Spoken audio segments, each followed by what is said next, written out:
As I was growing up, Scheherazade, of course, was one of my favorites. And so I had every recording you could imagine of this piece. I loved it. I listened to it over and over again. Many of these things, they're things you fantasize about playing, like particularly Scheherazade. That's one of my favorite pieces. When I was younger, I heard my dad play it a lot. He was concertmaster of the Monte Carlo Philharmonic. You know it incredibly well. Your imagination has been sort of running rampant.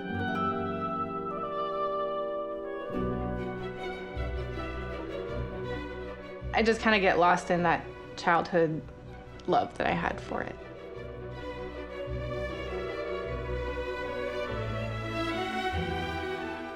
The first time I played Scheherazade, I was actually in high school. At that time, I was very interested in playing a lot of solos on the bass, and I was wishing I could play that violin part on the bass.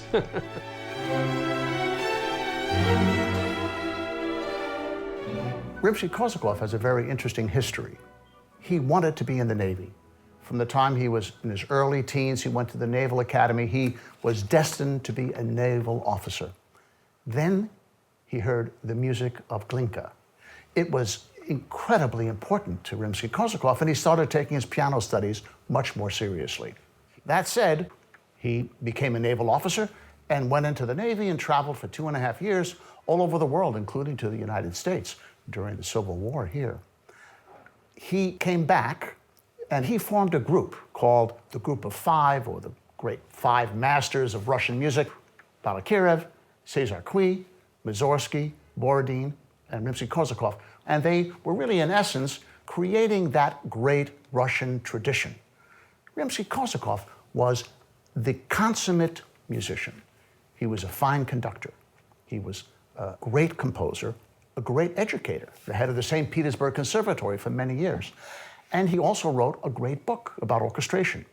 Scheherazade is such a colorfully orchestrated piece. It really is a great guide to the orchestra. Scheherazade is one of the great examples of tone painting, of colors.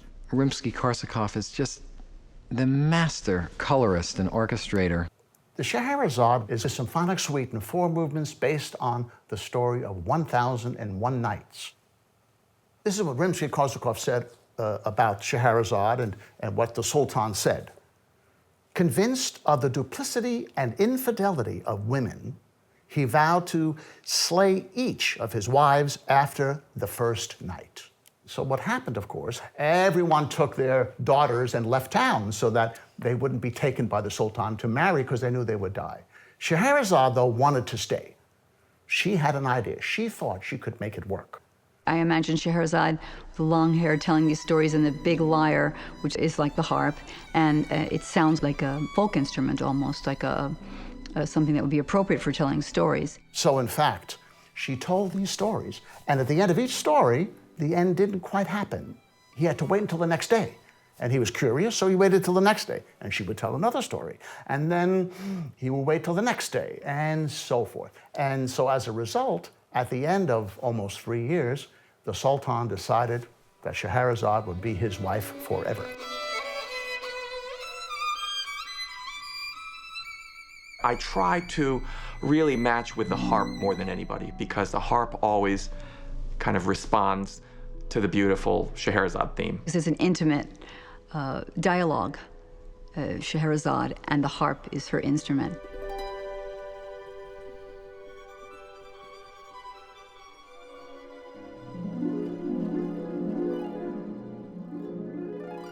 There are about 6 or 7 primary solos for the concertmaster throughout Scheherazade. Most of them are simply marked espressivo, expressively. So she's telling these stories in a very expressive way.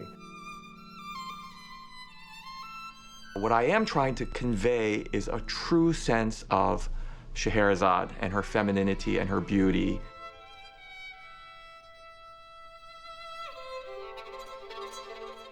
And then when I am the Sultan, I'm trying to command like Nebuchadnezzar, or, the boom, king sound. So I'm very much trying to change my approach and the sound that I create on the fiddle for each solo. He has a lot of colors within each few notes. It's very poetic.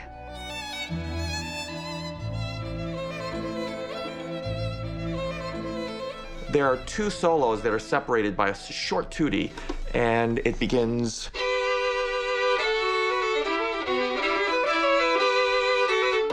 And I used to play it very, very dark and kind of heavy, thinking that that was the Sultan, the king, speaking.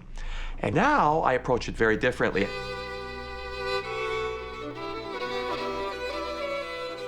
That's still Scheherazade, and she's cajoling the king, and she's continuing the story, and she's going in a different direction. So I try to play it feminine. And then the next one, this is the Sultan.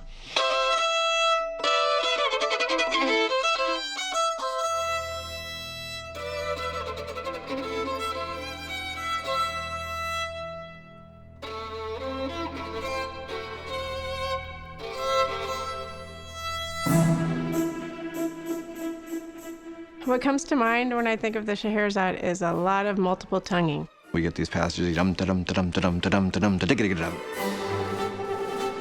Trombones were kind of like the special teams. We come in for the big moments.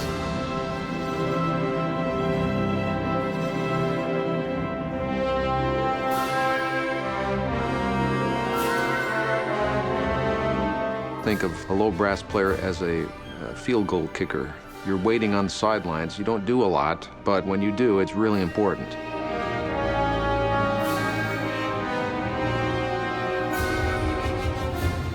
Rimsky-Korsakov wanted us to go into that bazaar in Baghdad, go into the sea, go and hear Scheherazade's voice and hear the Sultan's voice.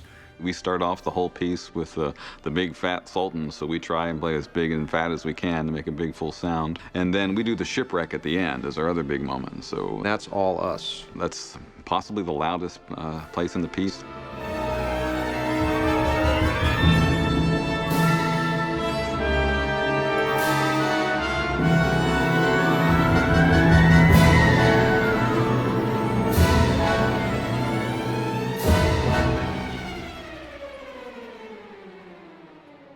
This is one of the great concertmaster's solos in the orchestral repertoire. And every time our great concertmaster from the Philadelphia Orchestra, David Kim, plays one of these cadenzas, he is telling her story. Frankly, it's all about survival. When you're playing this huge solo, I'm a golfer, and it's very funny because for golfers who are watching, they'll know exactly what I'm talking about. You could be standing over a putt of like this long for a $2 bet with your Saturday golf buddies, and your knees can be just shaking a little bit.